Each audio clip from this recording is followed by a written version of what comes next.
El perrito.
Bien, dejamos de compartir la intro.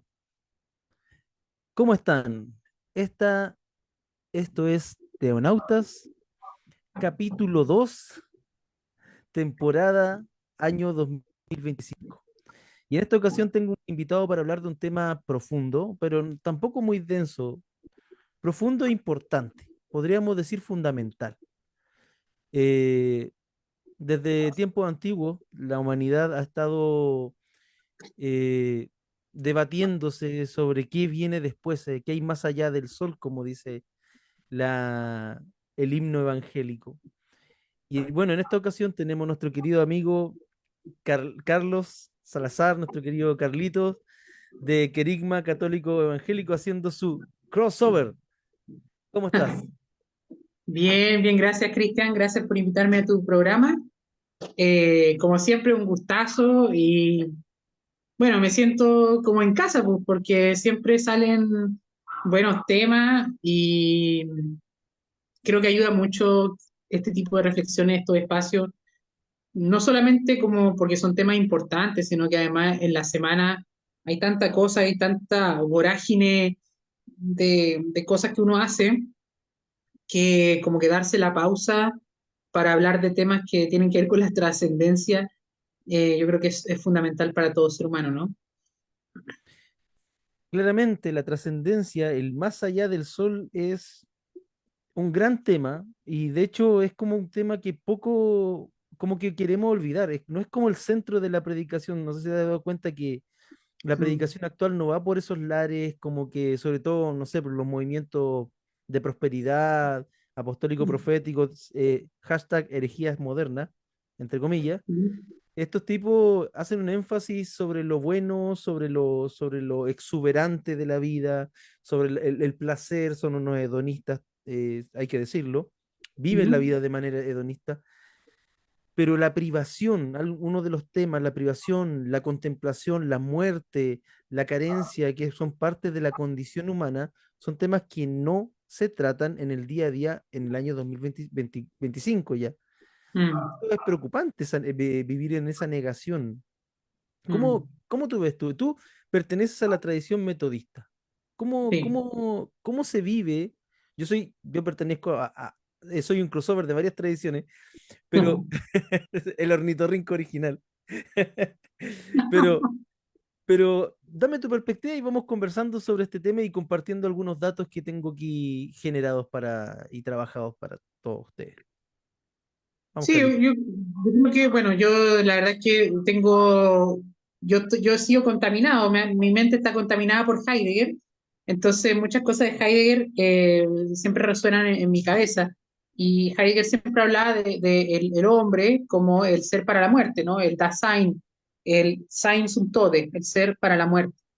Entonces,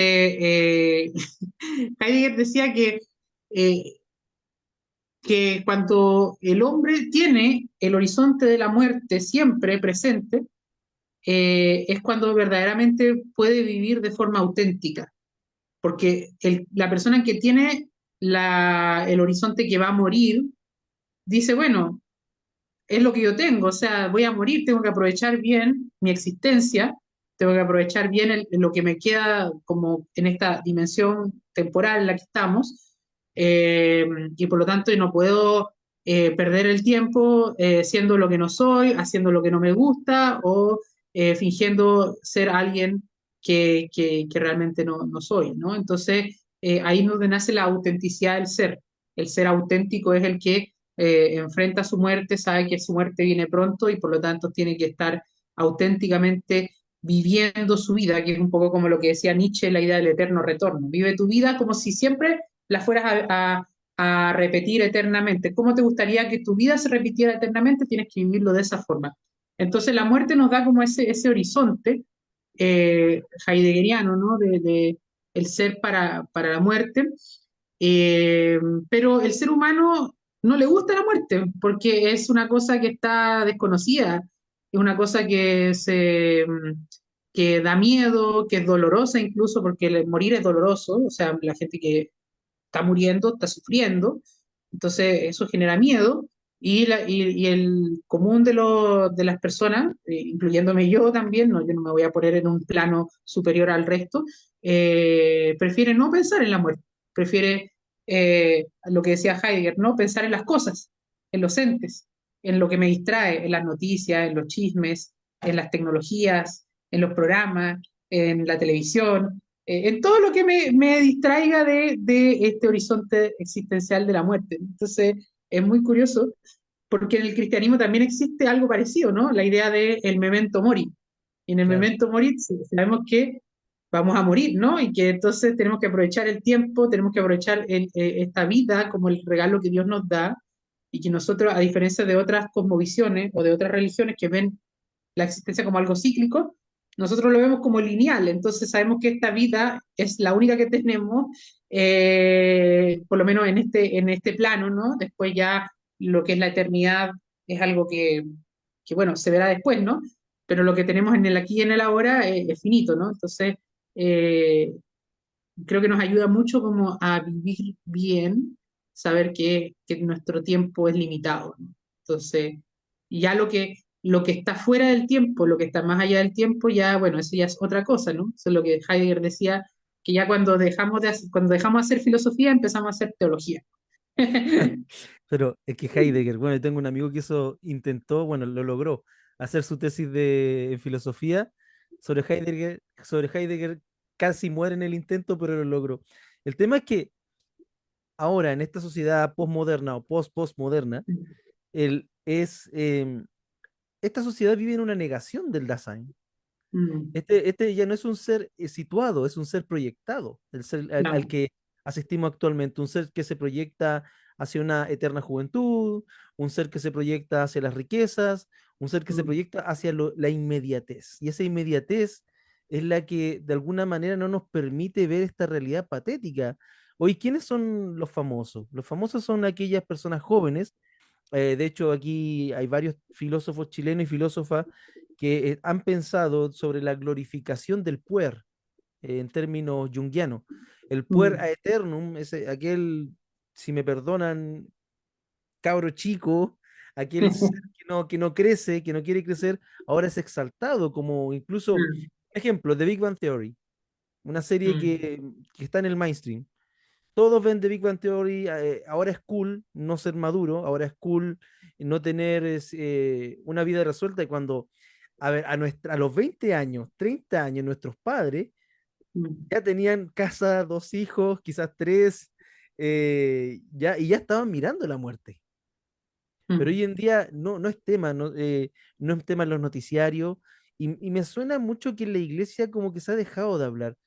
Me refiero a las iglesias mm, protestantes. Yo sé que la iglesia ortodoxa ha mantenido un enfoque bastante sano y creo que también el sínodo de Missouri, en luterano, mm, sobre esta concepción de la vida, vida, crucifixión, penitencia y trascendencia, sobre mm, ese enfoque sobre el más allá, pero ese enfoque no lo veo hoy en día en nada. Todos están mm, tan ocupados intentando vivir que no mm, están pensando en lo que viene más allá. Ya nadie teme en lo que viene más allá. A ver, mm, déjame aportar algunos datos. En el Antiguo Testamento, la muerte aparece como una consecuencia como del pecado. Esto lo vemos en Génesis capítulo 2, en el relato de Adán y Eva, ¿cierto? Desobedecen a Dios. Sin embargo, la concepción de lo que viene más allá de la muerte, en el Antiguo Testamento no la encontramos de manera clara. Simplemente se habla del Sheol, el Seol, o Mm, el seno de Abraham, aquel lugar interesante porque es un lugar oscuro, nubloso. No se mm, habla de mayores cosas a nivel sensitivo, sino que se habla del Sheol como un lugar donde todos van, ¿cierto? mm. Y esa concepción va, bueno, aquí tengo que ir a los reformadores. Los Es como, reformadores, como el Hades de los griegos, ¿no? El Hades del sentido de la mitología griega. claro, llama la atención eso, porque tanto los griegos que pensaron la muerte, como los hebreos y las culturas del Mediterráneo, Mm, la pensaron bastante, pero no llegaron más allá de un lugar nubloso, que es como lo que mm, todos tratamos de pensar, porque el único que ha ido y ha vuelto es Jesucristo. amén. Y es el único que nos podría dar a nosotros cátedra con respecto de lo que hay. Mientras, o sea, por favor, no le crean a esa gente de los cassettes que están dando vuelta todavía, que dice que fue al cielo y al infierno. Hoy La una vez grabación. trajeron una coreana aquí al sur de Chile, aquí en Hualpén, que decía que ella fue al infierno y que el Satanás tenía en caldera la gente, cosas así. Hablemos en serio. Pero volviendo al tema, en el Antiguo Testamento, lo que a mí me llama la atención, de hecho, algunos autores dicen, creo que Joaquín Jeremías me asiste, que en el Antiguo Testamento la muerte era mejor aceptada en esa época como parte Mm, del ciclo vital de la vida. Por eso no se habla tanto. Es mm, decir, se dice que Matusalén vivió mucho, pero mm, falleció. Y sobre, más allá de eso, de los personajes bíblicos de Génesis en específico, no se piensa más allá. Hay una mm. aceptación. Y qué bueno sería, ¿cómo ves tú eso de la no aceptación actual del ciclo vital? Es decir, nosotros crecemos, vamos creciendo, tenemos que aprender, nacemos, crecemos, constituimos familia, algunos, la mayoría, Mm, quizás sí, quizás no, para finalmente todos estamos envejeciendo y todos vamos a envejecer. El ser, Heidegger, claro, para Heidegger el ser humano es un ser para la muerte, pero mm, aquí yo me asisto de Tomás de Aquino y a mí me gusta más esa concepción de el ser humano es un ser donado a la existencia. mm. Claro. Pero ¿cómo tú ves esta negación de la muerte en la perspectiva del Seol? Mm. Esta aceptación, esta cosa pasa y más allá no se atreve la autora, los autores sagrados a especular. Sí, Sorry que bueno, hablé sí, mucho. es un amplio. O sea, hay que entender igual que en el Antiguo Testamento la idea de resurrección se desarrolla, si no me equivoco, en la época, lo que se llama el periodo intertestamentario, que es con los deuterocanónicos empieza a surgir. Por eso es importante los deuterocanónicos y yo defiendo que las Biblias vuelvan a tener los deuterocanónicos. La Reina eh, Valera por- original lo tenía. exacto, porque ahí empiezan las primeras nociones de la resurrección, o sea, de cómo, cuándo empezamos o cuándo empezaron los judíos, yo muy patudo me incluyo eso, o sea, pero en realidad deberíamos hablar que cuándo empezaron los judíos a hablar de de la resurrección. Eh, justamente en ese periodo, pero anteriormente a eso, los judíos hablaban de que cuando la persona moría iba como al lugar de descanso con sus ancestros. Yo me voy a reunir con mis padres, me voy a reunir con mis ancestros, con mis abuelos, me voy a reunir con mis antepasados en la tierra, en lo profundo de la tierra. Entonces está esa como noción como del Seol, ¿no? De este lugar de descanso, que no se sabe muy bien lo que es, no se sabe si es como que uno deja de existir o si uno realmente está como en una especie de sueño transitorio. Es un misterio, ¿no? Entonces, pero eso también generó en muchos judíos, y especialmente en la secta de los saduceos, que para entenderlo nuevamente, digo, los deuterocanónicos son muy importantes. Sí, Los saduceos son los que no creían en la resurrección. O sea, para ellos el horizonte de su existencia acababa con la muerte. Y eso era todo.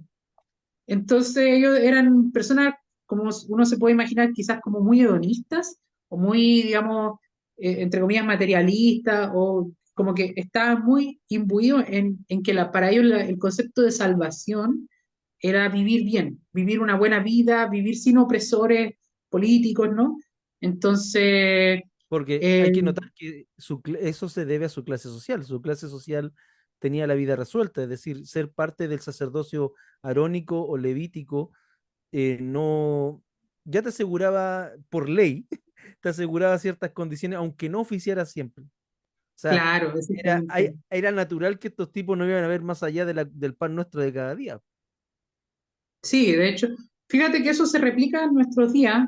Mucha gente que es de dinero o de alcurnia o que son, por decirlo de alguna forma, de ese 5% de los más ricos, normalmente son gente que no se plantean mucho el tema de la vida después de la muerte. O sea, quizás estoy generalizando, pero me da la impresión de que mucha gente no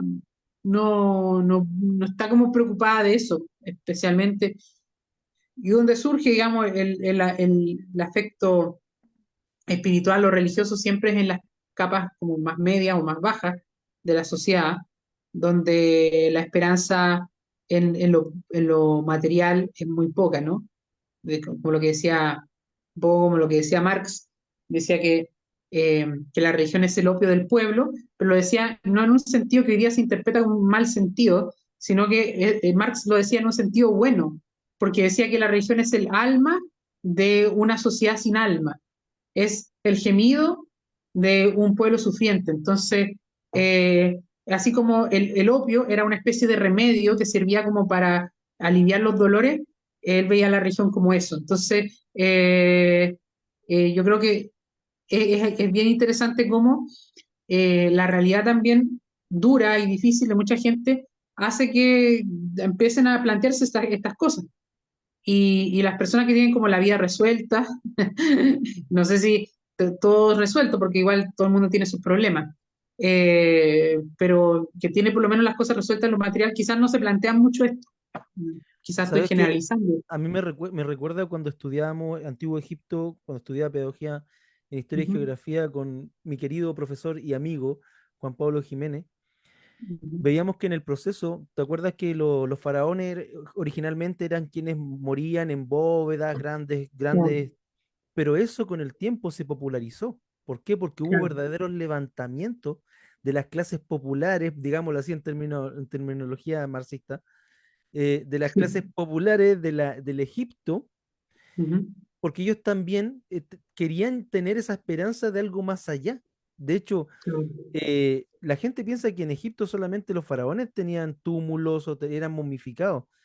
Esa es mentira. O sea, hay muchas, se han encontrado antes del periodo helenístico, mucho antes, tumbas de gente normal y corriente, gente muy querida, incluso animales queridos, muy Sí, queridos, mascota. mascotas momificadas como preparadas para la vida más allá. O sea, Sí, había cierta lucha en las clases populares. Y en el tiempo de Jesús, esto encuentra eco, claro, ya pasamos el periodo ya del exilio, los 400 años de silencio, que yo a mis alumnos siempre digo, es que Dios nunca dejó de hablar. Esos 400 años, esa teoría de los ujú, 400 años de silencio es decimonónica, no sé, tengo que investigar a quién se le ocurrió, quién fue el primer compadre que dijo eso para poder refutarlo fuertemente, porque decir que Dios dejó de hablar en un periodo es negar a Dios. claro, claro. De hecho, ahí es donde se encuentra, y refuerzo lo que dice Carlito, el valor de los deuterocanónicos, valor histórico como para saber qué estaba pasando en ese periodo. O sea, Mm, lo que pasó en Jerusalén, lo que pasó con Antíoco Epifane en Jerusalén, cuando la abominación desoladora que los dispensacionalistas la interpretan no sé para dónde, pero la abominación desoladora se cumplió cuando los griegos, ¿cierto? Llegaron y mm, comenzaron a sacrificar en el Santo Templo cerdos. claro, ¿Te acuerdas? O sea, sí, en esos 400 años de silencio pasaron cositas. exacto. Exacto, y eso es muy interesante, Cristian, porque creo que tú una vez dijiste, perdona, quizás estoy saltando a otro tema, pero Dale. me hiciste recordar mucho, una vez tú dijiste, con tus propias palabras, ¿no? Para eh, hablando de este tema de los dones del espíritu, ¿no? El cesacionismo. El cesacionismo es justamente una ideología adaptada para las clases acomodadas, que tienen todo resuelto, que no necesitan milagros, que no necesitan lo sobrenatural, porque para ellos ya lo natural, lo físico y lo material ya les bastó, ya tienen de todo. Entonces, la esperanza de los milagros y lo carismático viene como de la gente que está pasando dificultades, ¿no? Entonces, si lo hacemos con el símil de lo que estábamos hablando antes, la esperanza de la resurrección, fíjate que no sale en la clase más alta, que son los saduceos, sino que en la clase media, que es los fariseos. La escuela de los fariseos es la que desarrolla la idea de la vida después de la muerte o de la resurrección. Eh, y esa Exacto. es la escuela en la cual se desarrolla el pensamiento de Jesucristo. Jesucristo, dentro de su pensamiento ecléctico, porque él tomaba de mucha fuente igual, pero él, lo más cercano a él era los fariseos. O sea, él era, podría decirse que incluso él era una especie de fariseo. Entonces, en el buen sentido, ¿no? En el buen Podría, sentido. podríamos decir que Jesús era el ornitorrinco original. Oh. Porque sí, Jesús decía, hay un dicho de una logia de Cristo que decía que la sabiduría se justifica por sus hijas. Es decir, de hecho, eso es muy de los proverbios, muy del Eclesiastés, porque para el pueblo judío, la sabiduría, toda sabiduría, venga del pueblo que venga, es de Dios, porque Dios es Mm, toda sabiduría. claro. Ahora, veamos, ¿qué pasa en el Nuevo Testamento? En el Nuevo Testamento, entonces, la escuela farisaica, ¿cierto? Que posteriormente, sobre todo en Babilonia, escribirán lo que se termina siendo el Talmud. Toman otra línea, Mm, porque finalmente el judaísmo ultra ortodoxo, va más por la línea del eterno retorno, de la mm, reencarnación en su pensamiento. Esto es, ojo, hablando de teología, esto es escatología personal. ¿Por qué? mm, Porque quien muere, quien se enfrenta a este paso de la muerte, eso es escatología, termina. Es claro. por el momento, porque hasta que venga la resurrección, que es lo que los cristianos planteamos. Mm, Jesús, aquí, y Jesús hace la apuesta mucho más alta. Él dice, yo soy la resurrección. O sea, estaban hablando de la resurrección, pero Jesús dice en Juan, capítulo 11 del 25 al 26, yo soy la resurrección y la vida, el que cree en mí, aunque muera, vivirá. Es decir, para Jesús y para el cristianismo primitivo, la muerte física se presenta como una transición. Es mm, decir, deja de ser oh muerte, ¿dónde está tu aguijón? Decía el Evangelio. mm, Porque es verdad, la muerte deja de ser un terror, mm, que para quien muere sin esperanza, sino que pasa a ser el comienzo de algo más allá. ¿Por qué? Porque quien reencarna no tiene la necesidad de pensar en un más allá simplemente. De hecho, quien cree en la reencarnación, básicamente es una persona bastante individualista, convenientemente individualista. Recordemos que donde se cree en la reencarnación, generalmente está bajo gobiernos donde la pobreza y la miseria pululan. Hablemos de las Egipto. castas, la idea de las castas, ¿no? Claro, entonces el problema no es el sistema, el problema no es el tinglado en el cual nazco, sino que el Mm, problema soy yo. Yo tengo que perfeccionarme, o sea, yo soy el problema mm, para un tema estructural. Ya, pero mm. pasando a este tema, Jesús nos plantea la muerte física en la esperanza de la resurrección como una transición. Mm, Y lo que yo rescato es que eso, por lo menos aquí en Chile, bueno, aquí, ojo, voy a hacer una cita de John Wesley. Wesley dijo sobre esto, la muerte no es el fin, sino una entrada hacia la eternidad con Dios para los que tienen fe en Cristo. Su resurrección es mm, garantía de nuestra esperanza y la base de nuestra alegría eterna. Pucha, que mm. escribía bien Wesley. Pero ya en acá, ¿cómo tú ves? Por lo menos, mira, en el sur, hasta hace Mm. mucho tiempo, se ha dejado de hacer, la muerte aquí en el sur se celebraba. El Sí, angelito, el angelito se ponía, ¿te acuerdas cuando era un bebé pequeño que generalmente era mm, muy común la muerte súbita? Se le sí. vestía de angelito, se le paraba, algo bien creepy para hoy en día, se le ponía y se tocaba Mm, música, se bebía, se comía y era la parte, pero eso de alguna manera lo hemos perdido. ¿Cómo ves Sí, tú esto? mi viejo es de Traiguén Ah, y ya. él le tocó él acompañar a una persona que había apadrinado a un angelito, porque tenían padrino. Los angelitos tenían padrino y madrina. Wow. Entonces, y me contó cómo es. Y es una cosa bien insólita, ¿no? Esto que lo visten, como que lo exhiben, lo tienen ahí sentadito, vestido, como casi como una especie de altar. Y claro, una persona que no entiende el contexto cultural de esto se debe horrorizar, de decir esto es muy macabro. Pero allá en el sur se ve con mucha naturalidad, se ve como algo, es como, bueno, es una tradición que se sigue, se practica. Y yo no sé si lo has visto tú, Cristian, pero me parece que como en los sectores como que no son muy cosmopolitas o como más de provincia o más de campo, ya por decirlo así, sin querer sonar despectivo, obviamente. Yo respeto mucho a la gente de campo. eh, eh, Estamos en Teonauta, no tienes que ser políticamente políticamente correcta. correcto. Yo, de hecho, ellos tienen una actitud muy distinta frente al tema de la muerte, una actitud muy distinta, lo ven como algo, como parte de la vida misma, como muy naturalizado. eh, no sé si será por el hecho de que se sacrifican animales para hacer los asados, para comer, para un montón de cosas. El tema con la muerte está como siempre presente, ¿no? Entonces, es algo que para ellos es como distinta la mirada que, por ejemplo, para una persona que es como citadina, ¿no? Sí, para el citadino quizás es como dices tú, ¿no? En un individualismo tan grande que el hecho de dejar de existir en este plano, por lo menos, le debe horrorizar, o le horroriza que alguien que él conoce muera, porque no lo va a Sí, ver más. sí, de hecho, es como parte del horror, porque ese ser no lo verás hasta quien no tiene la esperanza en Cristo dice, no lo veré, no Mm, lo veré. Y de hecho, ese nihilismo del que volvemos a la, somos nada al finalmente, es mm, profundamente anticristiano, desesperanzador, cuando esto se trata de esperanza. El cristianismo se trata de esperanza, se trata de...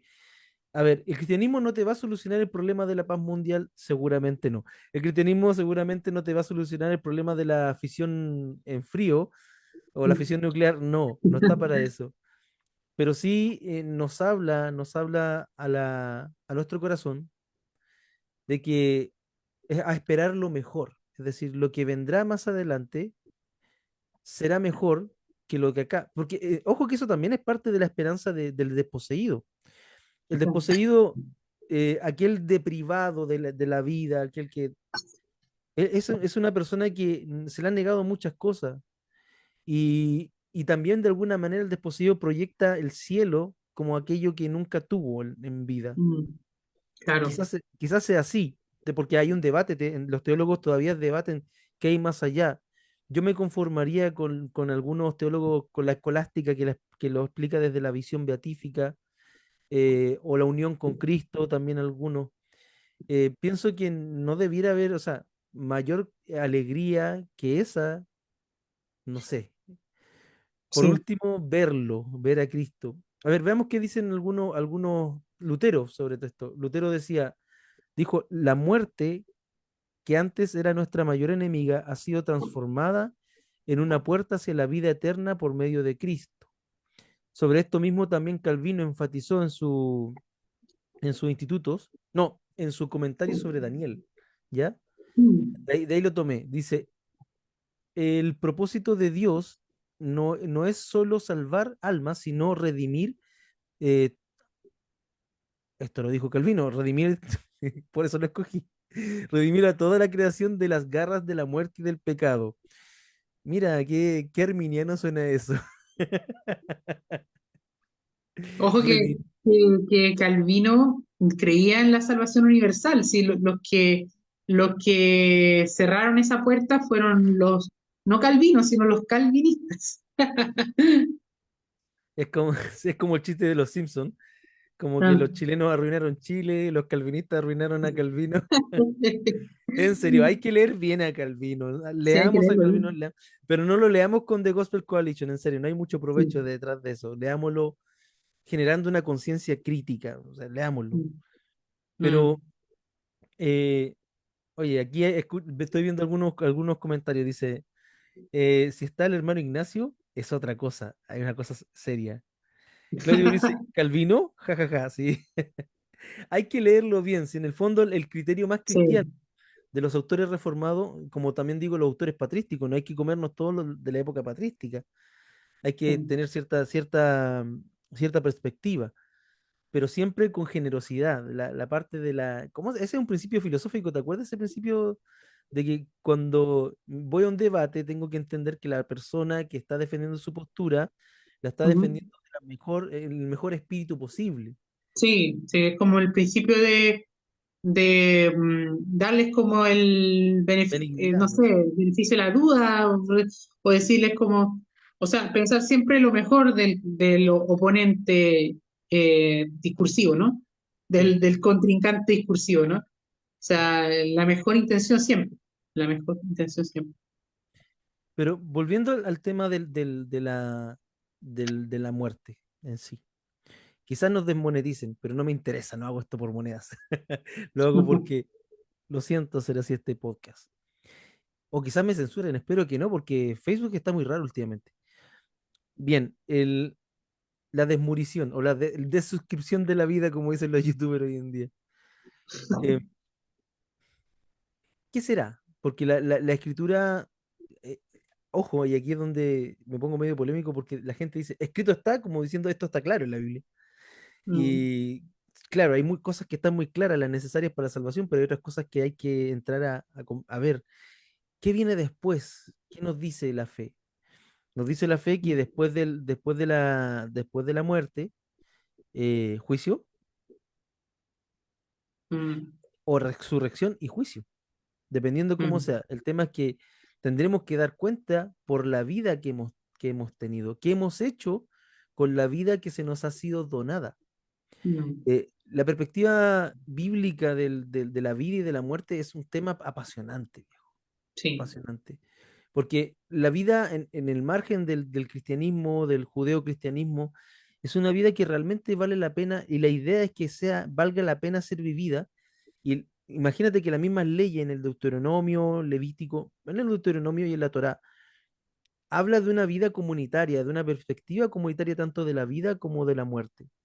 De hecho, me acuerdo que en historia siempre los mismos egipcios, cuando alguien había sido un pertinaz, un contumaz en su vida, se le borraba de los registros, se le borraba de todo, y era la manera y ojo, y aquí se explica mucho lo que pasaba con Josué. José, Mm, cuando José murió, claro, se le sepultó principalmente en Egipto, pero él no podía quedar en Egipto, entonces su cuerpo fue trasladado porque tenía que descansar con los restos de sus ancestros. De hecho, hasta el día de hoy, los judíos que son contumaces no pueden, o que tienen tatuajes, no pueden estar en un campo santo mm. con su ancestro. Claro, es Y esto terrible me, eso. sí, porque mira, esto me recuerda el concepto ya, tenemos el Sheol, ¿cierto? Y tenemos el Mm, Gehenna, o el Gueinón, que en el fondo es el infierno mm. más judaico, más primitivo ¿Qué te acuerdas de eso? ¿Pasaste eso? O sea, ¿Te yo sé acuerdas? que, de hecho, los judíos modernos, algunos dicen que eso es un lugar físico, que está en el valle de Hinnom, que es un valle que está como a la afuera de Jerusalén. Eh, pero claro, esos son los judíos que hoy día serían casi como ateos. Básicamente, hoy día hay una gran cantidad de, de judíos que son judíos por cultura nomás y no practican ningún tipo de religión ni creen realmente en nada trascendental. Eh, pero yo lo que pienso es que igual los conceptos de infierno o de lugar a donde van las almas después de la muerte, igual son conceptos muy antiguos, ¿no? O sea, son conceptos que incluso podría decirse que los judíos lo heredaron de otras culturas más antiguas, como la persa, por ejemplo. El zoroastrianismo tenía también un concepto similar, ¿no? Entonces, eh, son como ideas que se fueron desarrollando de alguna forma. Eh, y yo creo que muchas veces nos quedamos como con la caricatura del lugar de llamas o el lugar de sufrimiento eterno. Eh, pero yo creo que, por ejemplo, para mí, por lo menos ya desde una perspectiva más personal, el infierno es justamente la separación de Dios. O sea, ¿qué puede ser más terrible que estar separado de Dios y del amor de Dios? Que el amor Muy de Dios es la fuente. tomista, Decía muy tomista sí, de tu parte, y agustiniano también. agustiniano. Entonces, ¿qué puede ser más terrible que eso? Porque de hecho el amor de Dios es la fuente de todo el resto de todos los otros tipos de amor. Entonces, imagínate un lugar donde no exista eso, eh, o un estado en el que no exista eso, debe ser lo más terrible que puede una persona vivir. Entonces, justamente, Sí, sí, perdón. no, no, no, me acordaste de una película, la recomiendo, Robbie Williams, un genio, que partió demasiado pronto, siento yo, lo sentí su pérdida. Robbie Williams tiene una película que se llama Más allá de los sueños. Yo por un tiempo cuando daba Apocalipsis o escatología personal, lo mostraba. Porque en la película Más allá de los sueños se muestra a un esposo que muere y su esposa se suicida. Y aquí de alguna manera asiste al mito, a este mito ya me lo recordaré, de que el que va a buscar a su amada al Ah, Hades, sí, ¿ya? sí, sí. ¿Cómo se llama esta niña? Eh, no, era Perséfone, ¿no? Sí, Perséfone, sí, sí, ter- Terpíscore, como diría Lelutier. Es Terpíscore. que iba a buscar a su amado, a Hades, Exacto. y negociaba con el dios, con el dios Hades. Bueno, en esta película, el hombre que está en el cielo, y el cielo es un lugar de plenitud sin necesidad, sin perturbaciones, de comunión, que es lo que más me encanta, eso, estar en comunión con, que Dios nos pone en comunión consigo mismo y a través de sí con todo el resto de las cosas. Es decir, no tengo necesidad de nada porque lo tengo todo. Para mí eso es el cielo. Y Claro. el infierno lo muestran como, oye, pero me duele más que la misma llama de fuego, porque en esa película, Más allá de los sueños, que se la recomiendo, deberíamos analizarla. Bien, en esa película él va a buscar a su esposa y su esposa está en el infierno, pero el infierno es un infierno individualista, Mm, porque aquel que se suicida queda en un estado, no está en un estado normal del ser humano, está en un estado alterado de la conciencia para llegar a eso, pero es un estado tan individual que toma una decisión sin tener en cuenta todo lo demás. eh, Eso es muy decidor de un infierno, porque quizás eso podría ser mucho más doloroso vivir en ese estado alejado de Dios, existir alejado de Dios, centrado en un dolor personal ad eternum. Eso me parece terrible, viejo. mm, sí, eso es cierto. Ahora igual eso es interesante porque algunos padres de la iglesia eh, hablaron de incluso en el infierno hay posibilidad de salvarse.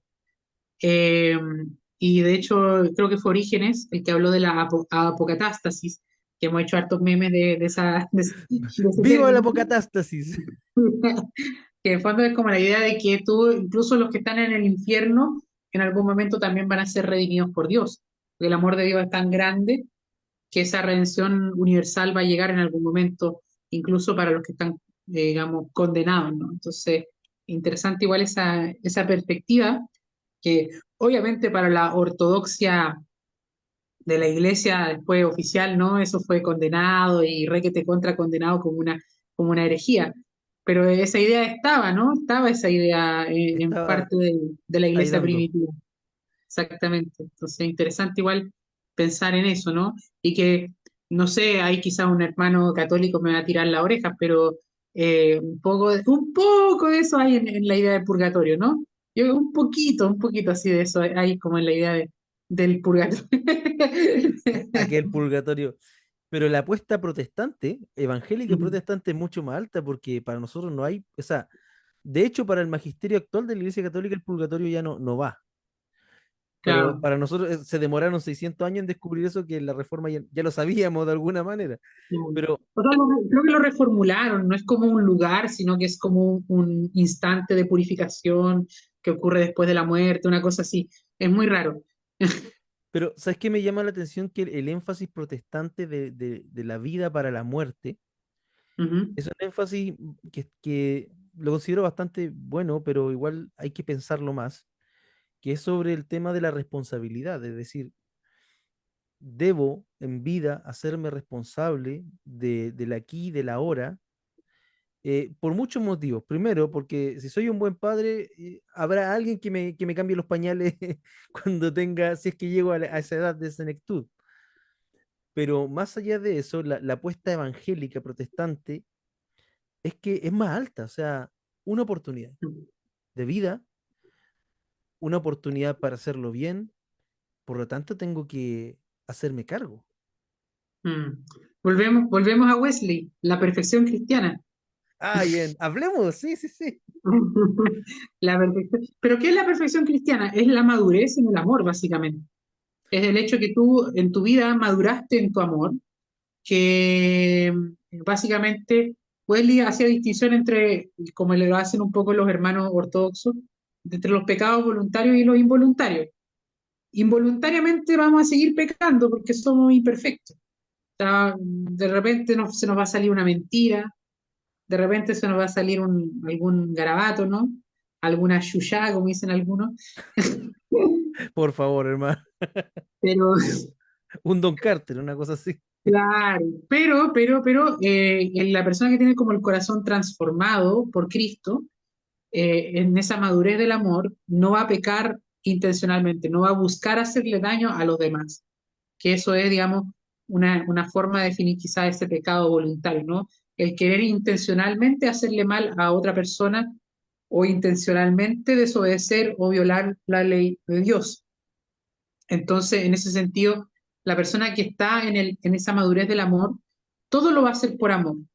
Y cuando tú haces todo por amor, no le vas a hacer daño al prójimo y no vas entonces, de alguna forma, sin querer hacerlo, estás cumpliendo con la ley.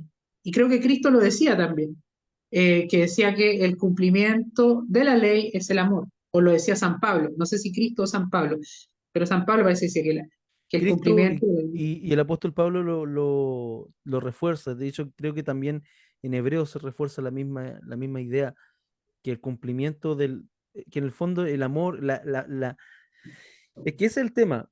La gente, sobre todo los judaizantes, quedan muy atrasados respecto a la teología cristiana. La teología cristiana que comienza en el Evangelio plantea que, un ejemplo, es que Cristo habla a nivel universal cuando los judíos siempre pensaron a nivel local y tribal. Y el Mm, problema es que cuando yo veo esos tribalismos y localismos en iglesias predicando de esa perspectiva me da como cosa, mm, porque Jesucristo proyecta la perfección de la ley en el amor. ¿El amor mm. a qué? Al prójimo. Para los judíos, el prójimo en el Talmud es otro judío. Claro, para el Para cristiano, ese, todos. es todos. Entonces, eso tiene consecuencias, tiene Mm, consecuencias. ¿Qué consecuencia? Es que tengo el deber de que no solamente mi fe, mi piedad y el donde comparto la iglesia sea un lugar amoroso y más justo, es la mm, sociedad, y ahí donde Wesley nos arroja al concepto de santidad social, sí, porque cierto. en serio, es mucho más amplio. Nos envía, porque insisto, el problema del judío siempre ha sido su localismo, tribalismo, pero el cristiano no tiene eso. El Mm, cristiano necesariamente debe tener una conciencia universal. mm, Es decir, está totalmente. arrojado a amar al resto, al enemigo, al prójimo. Y es un desafío igual grande, que a veces a mí personalmente el poncho me queda grande, me queda Sí, bastante es grande. fuerte. Es fuerte porque nosotros, por nuestra forma de ser, siempre queremos, o sea, si nos pegan un combo, queremos devolver el combo. Seguramente yo lo haré. Sí. No.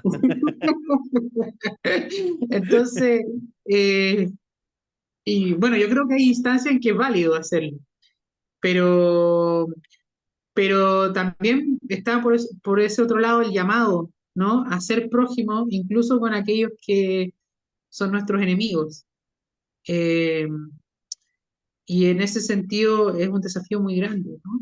Es un desafío muy grande.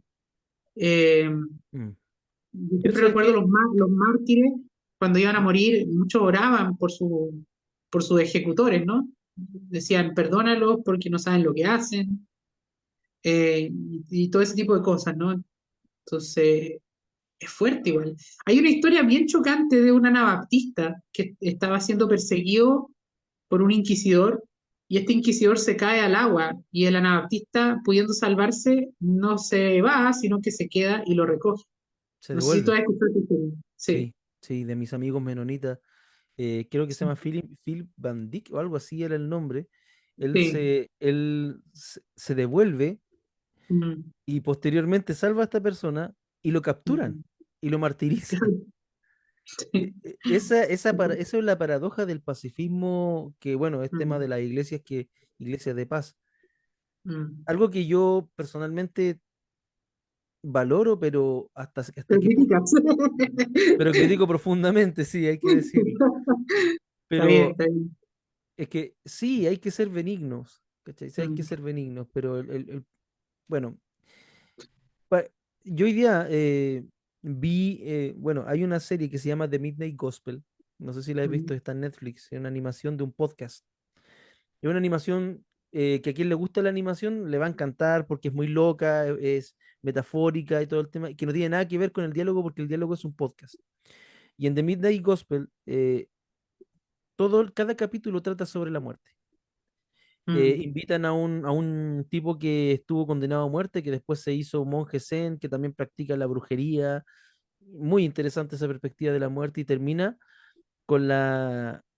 Porque con esto quisiera concluir también con esta reflexión, porque The Midnight Gospel termina con un capítulo que trata sobre la muerte de la madre del autor, el podcaster. Y la mm, madre, y ese diálogo, pues la madre ya estaba desahuciada, cáncer de seno, de pecho, le dieron 6 semanas. mm, Y ese diálogo es interesante porque esta mujer psicóloga, psicoanalista, que practicaba la meditación, hablaba sobre que en el fondo la muerte sí es un paso, es una trayectoria a la que todos vamos. Eso es inevitable, es parte de nuestra humanidad y tenemos que recordárnoslo para también establecer límites a nuestra ambición, a nuestra mm, vida. ¿Sabes que eso le haría tan bien a la iglesia? Es como yo entiendo que voy a morir, pero mi deber es, como cristiano, como lo hacían dejar más cristianos. Y en la medida que haya más comunidades, y entendiendo, en la medida que yo entienda que esto no se trata de mí, mm, podré vivir para el resto y el resto podrá hacer lo que tenga que hacer y habrá vida cristiana en la medida que ese resto pueda surgir. Ergo, yo debería esforzarme, desvivirme por el resto, porque dice la escritura sobre el liderazgo que el más importante es aquel que sirve, el más importante es aquel que disipula, el más importante, claro, porque es el que permite que el próximo eslabón de la cadena siga existiendo. El, mm. eso suena, es que, hermanos, esto suena súper doctrinal, súper correcto, pero ¿qué hacemos con los sentimientos? Porque también yo quiero decir esto, es válido. Vean ese capítulo de Midnight Gospel. Es válido porque ¿qué haces cuando te duele? ¿Qué haces Mm. cuando no sabes? Porque es verdad, o sea, creemos en la resurrección, pero no sabemos cuándo va a ser. Quizás sea como un volver a despertar y ya va a estar todo hecho. Quizás Y no. es totalmente normal y natural sentir pena, sentir dolor y sentir miedo. Es totalmente natural. Yo en ningún momento eh, negaría eso. O sea, en ningún momento diría, oh, no. Yo, o sea, por eso yo creo que ninguno de nosotros está como en una posición de ponernos en un pedestal y decir, ah, miren a estos como no piensan en la trascendencia, no tienen consuelo ni esperanza, miren cómo lloran. No, yo creo que al contrario, yo creo que uno debería tomar estas cosas con mucha humildad y sufrir con los que sufren y llorar con los que lloran. Y cuando hay pérdidas, las pérdidas naturalmente son dolorosas. Hace poco compartimos en el grupo, en el de las oraciones, que estamos nosotros dos, este testimonio de los hermanos que perdieron a su hijita. Y yo he estado orando harto por ellos. La verdad es que no sé quiénes son y no sé qué habrá pasado con ellos, pero lo que yo le he pedido al Señor no es que les quite el dolor, porque el dolor es normal y deberían tener ese dolor, pero sí yo lo que le he pedido al Señor es que en medio del dolor Él los fortalezca y los anime. En medio de esa pena, que es natural que la tengan, y que es lo que en realidad todo ser humano, como ser humano, tiene que tener, porque si no seríamos psicópatas, ¿no? Eh, Claro. Eh, pero aún en medio de eso, que el Señor les dé algo de consuelo, no algo de consuelo, escogí mal mis palabras, sino que les dé consuelo y les dé fortaleza para vivir ese duelo de la mejor forma. Y yo creo que uno tiene que ser muy empático en ese sentido, muy empático con los que sufren. Y tú también, Cristian, has sido testigo de gente que es muy desubicada en esos contextos Sí, y que no saben cómo actuar, no saben qué decir y dicen puras tonteras que al final terminan dañando más a la familia que ayudándoles. y eso pasa porque, insisto, vuelvo al tema, la negación de la vida, la negación de la humanidad. Somos seres donados para la vida, pero finalmente todos terminamos de la misma manera, los honores que tengamos, los estudios que tengamos, todos tendremos el mismo final. Mm, Eh, Me da pena cuando estas cosas no se hablan en un contexto eclesial, porque significa que donde no se habla es donde puede pasar cualquier cosa. Y el mm, acompañamiento pastoral respecto a la tanatología, acompañamiento tanatológico, hay un hermano que es experto en eso. Creo que lo voy a invitar para un podcast, el presbítero Carlos de mm, Iglesia Antigua Diversidad Cristiana, un hombre que conoce de eso, se dedica a eso. Em, pero esa negación tampoco es buena. ¿Por qué? mm, Porque tampoco nos preparamos. De hecho, Carlito sabe, me tocó estar en un contexto donde, y no, y más, lo preocupante es que más de una vez, donde las mm, personas, los ministros a cargo, no tenían la formación adecuada, no tenían las palabras, porque, querido hermano, frente al dolor, no hay versículo bíblico que te ayude con la pérdida. Si mm, alguien te dice, no, que mira este versículo, es que la vida no son versículos. La vida es más que eso. Y la pérdida es mm, más que eso. Y muchas veces un abrazo, que es mi mm, tesis, que siempre un abrazo puede salvar vidas. mm. Eh, yo creo Sí, que el llamado frente a la muerte es volver a verla. Que mm, en el fondo, por eso a los hermanos evangélicos yo uso mi cruz por donde voy. Obviamente mi crucifijo está vacío por mi declaración sobre la resurrección, pero también podría estar con algo. claro.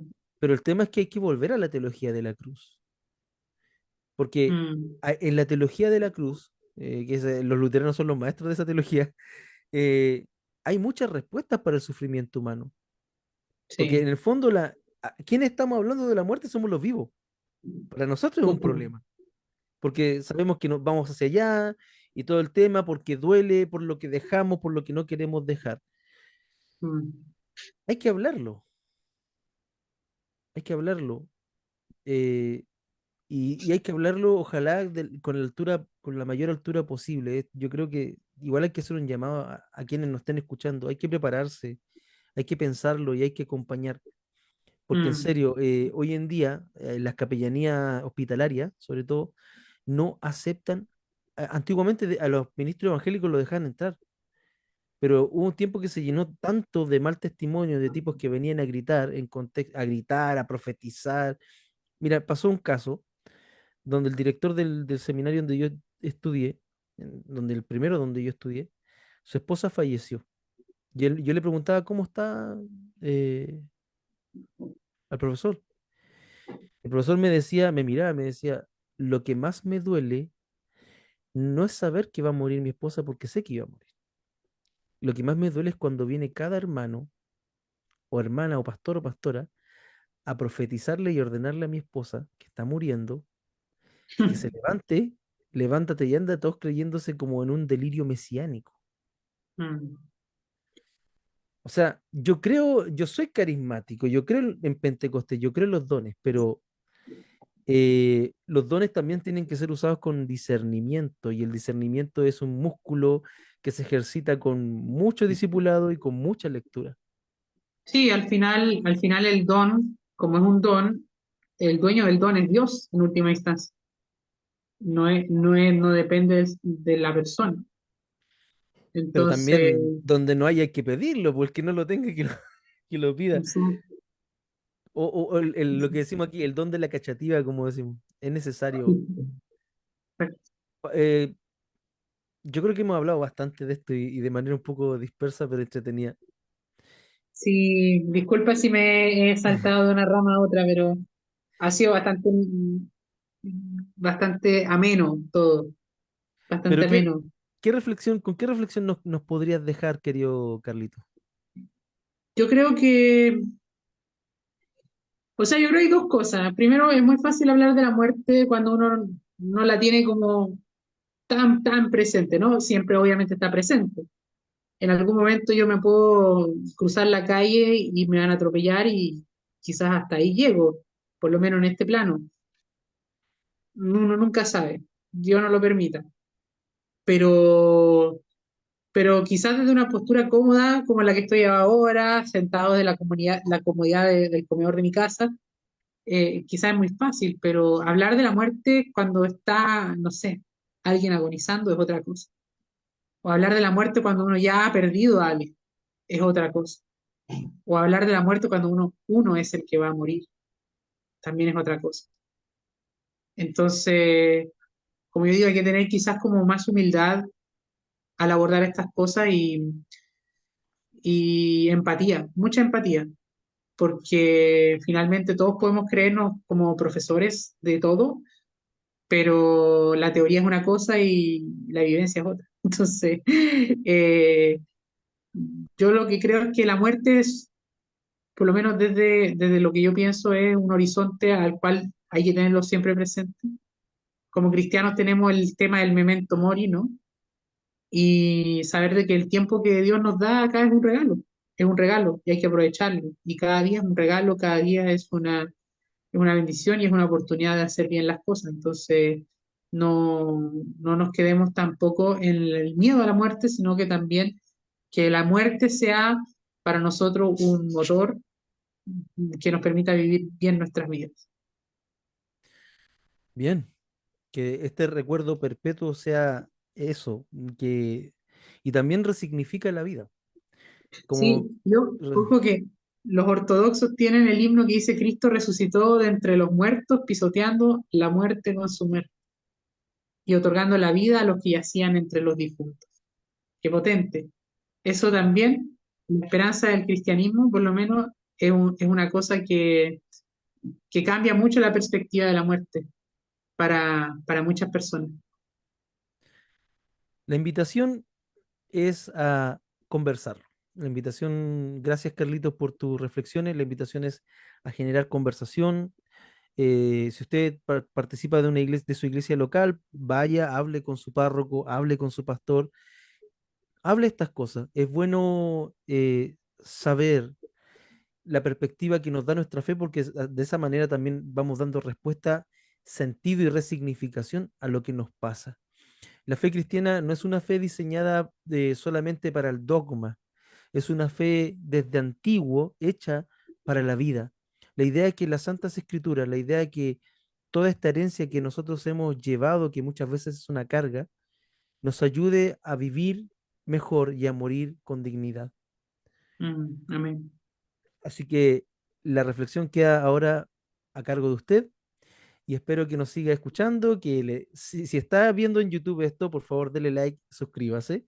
Si está escuchando en Spotify, dele like, suscríbase y lleve la palabra a otros para que podamos llenar la nave de más teonautas para este próximo viaje. Así que nos vemos la próxima semana. Gracias, Carlito. Recomiendo tu podcast, Querigma Católico Evangélico, ¿cierto? Una corta Sí, invitación a sí, la gente. Ya, vamos, vamos, sí. dale. Sí, bueno, el canal mío es Querigma Católico Evangélico, está en YouTube. Más que nada, lo que yo me dedico es hablar de temas del cristianismo así en general y del metodismo, algunas perspectivas metodistas respecto a la Eucaristía, por ejemplo, o respecto a las escrituras, o algunas cosas que son como más ecuménicas y más anglicanas también. También tengo ahí una parte anglicana mía. Entonces, los invito para que vean mi canal. Espero pronto también hacer más contenido, porque es difícil crear buen contenido, ¿no? Es fácil pararse detrás de un micrófono y hablar de cualquier cosa, pero hacer buen contenido es difícil. Entonces yo trato de que si voy a hacer algo, hacerlo de la mejor forma. Y yo sé que, por ejemplo, el canal de Cristian es muy bien hecho, porque Cristian es una persona muy instruida en todos los temas que habla. Tiene un nivel de educación muy alto y para mí es un privilegio estar en este canal. Entonces, también le agradezco que me haya invitado. Bueno, no me ponga tantas flores, hermano. Sí, bien, nos hemos esforzado. Así que queda la conversación. Los invito a seguir también a Carlos en su querigma católico evangélico. Sí, Ahí lo Querigma digo Católico. como si no lo conociera, así hemos hecho todos estos crossovers. Y así que eso, nos vemos la próxima y que Dios les bendiga mucho.